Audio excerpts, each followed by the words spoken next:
챔스 4강전은 도르트문트와의 대결을 앞두고 있습니다. 5월 1일 새벽 4시에 독일 원정으로 1차전이 시작됩니다. 이후 5월 8일에는 파리에서 2차전이 예정되어 있는데요. 꼭 결승 무대 밟고 우승까지 갔으면 좋겠습니다. 여기에 파리 생제르맹의 이강인이 별들의 무대 4강행 축하 포스터 중앙에 자리했습니다. 구단 내 그의 위상을 엿볼 수 있는 대목입니다. PSG는 구단 소셜미디어 계정을 통해 유럽축구연맹 챔피언스리그 4강 진출을 자축했습니다. 선수단 축하 포스터를 내걸며 메르시 즉 고마워라는 문구를 곁들였습니다. 포스터 속 이강인은 왼쪽에서 5번째의 한 자리를 떡하니 차지하고 있습니다. 이강인은 PSG의 해당 게시물을 자신의 계정에 올리기도 했습니다. 이강인은 지난 17일 스페인 바르셀로나의 에스타디 올림픽 루이스 콤파니스에서 열린 바르셀로나와의 UCL 8강 2차전의 후반 32분 브래들리 바르콜라와 교체돼 경기 끝까지 그라운드를 누볐습니다. 팀은 4대1 대승을 거뒀습니다. PSG는 지난 1차전 2-3 패배를 딛고 합계 점수 6대4로 앞서며 2020년도 시즌 이후 3년 만에 준결승 진출에 성공했습니다. 반면 바르셀로나는 3년 전과 마찬가지로 PSG를 상대로 홈에서 1대4로 무릎 꿇으며 UCL 여정을 8강에서 마무리했습니다. 이날 이강인은 추가 시간을 제외하고 약 13분을 소화했습니다. 기회 창출 1회, 패스 성공률 100%, 지상볼 경합 승률 100%를 기록했습니다.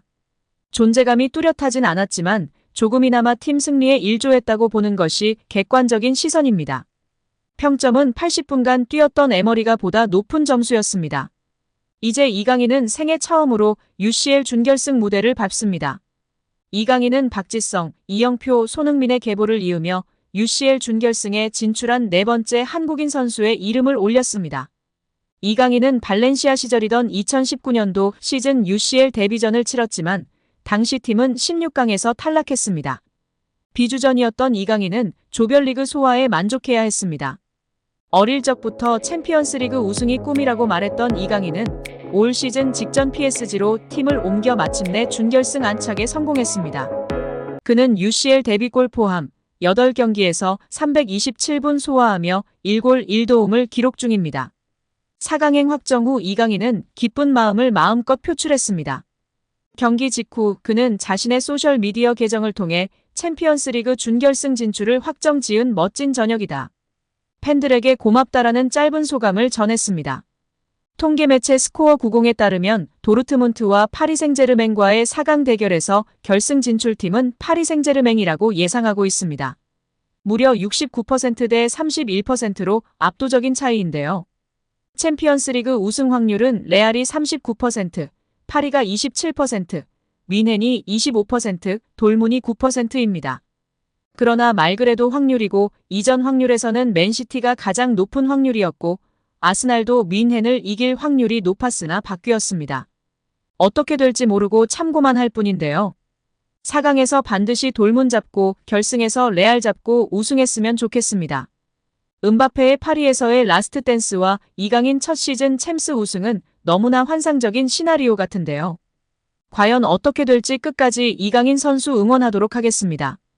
사상 첫 챔피언스리그 우승을 노리는 파리 생제르맹의 미래는 밝습니다. 프랑스 풋 메르카토는 PSG는 좋은 날만 가득하다고 하면서 젊은 스쿼드를 분석했습니다. 과거 PSG는 스타 선수들을 대거 영입하면서 스타 군단을 꾸리는데 집중했습니다.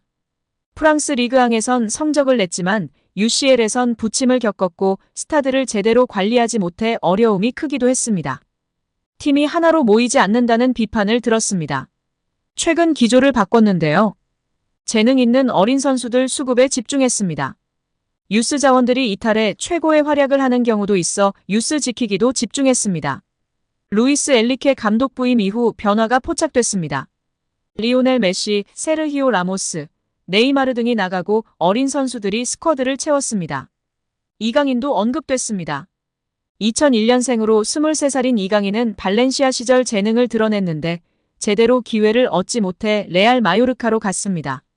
지난 시즌 마요르카에서 스페인 라리가 최고 미드필더로 활약하면서 찬사를 받았습니다. 활약을 펼치던 이강인을 눈여겨본 PSG가 영입했습니다. 이강인의 능력과 스타성을 높게 평가한 듯 보였습니다. PSG 유니폼을 입은 이강인은 여러 포지션을 오가며 좋은 활약을 펼치고 있습니다. 이강인 외에도 브래들리 바르콜라, 누누 멘데스, 비티냐, 지안루이지 돈나룸마, 에메리, 마누엘 우가르테, 아르나우 테나스, 곤살로 하무스를 푼 메르카토가 나열했습니다. 바르콜라, 우가르테, 테나스, 하무스는 이강인과 함께 올 시즌을 앞두고 영입된 선수들입니다. 이들은 모두 18세부터 25세 사이의 선수들입니다. 어린 선수 이강인과의 주전 경쟁에서 완전히 패배한 레알 마드리드 출신 마르코 아센시오가 이적을 도모할 예정입니다. 프랑스의 스포르트 프랑스는 파리 생제르맹은 다가오는 여름 아센시오의 이적을 고려할 수 있을 정도로 그의 역할에 실망했다라고 보도했습니다. 스포르트 프랑스는 2026년에 계약이 종료되는 아센시오의 이적료는 2,500만 유로로 예상된다. 아틀레티코 마드리드가 그를 주목할 것이며 이미 그의 에이전트인 호르헤 멘데스와 접촉이 시작됐다라며 아센시오의 이적 가능성을 전했습니다. 아센시오는 올 시즌을 앞두고 이강인, 우스만 덴벨레, 랑달콜로 무아니 등과 함께 PSG에 합류한 신입생입니다. 영입 당시 기대감은 적지 않았습니다. 이미 레알 마드리드에서 확실한 킥 능력을 바탕으로 공격 라인 전 지역을 소화하는 기량을 입증했습니다. 다만 레알에서의 경쟁에서 뒤처졌고 부상 등의 문제로 결장하는 기간도 발목을 잡으며 PSG로 이적했습니다. 이강인과의 경쟁도 예상됐는데요. 리오넬 메시 이적 이후로 왼발잡이 윙어와 공격형 미드필더 포지션의 보강을 노렸던 PSG이기에 이강인과 아센시오가 비슷한 포지션에서 활약하며 주전 자리를 두고 다툴 것으로 많은 프랑스 언론이 전망했으며 아센시오의 우위를 점치는 의견도 적지 않았습니다. 하지만 시즌이 시작되고 아센시오는 부상과 선발 제외 등으로 어려운 시간을 보냈지만 이강인은 아시안게임, 아시안컵 등 한국 대표팀 일정으로 빠지는 기간을 제외하고는 꾸준히 선발로 이름을 올리며 루이스 엔리케 감독의 애제자로 성장했습니다. 올 시즌 리그에서도 아센시오가 14경기 791분 출전에 그친 반면 이강인은 17경기 1132분으로 더 많은 출전 시간을 소화했습니다. 출전 시간 대비 경기 평점도 아센시오보다 이강인 더 높은 상황입니다.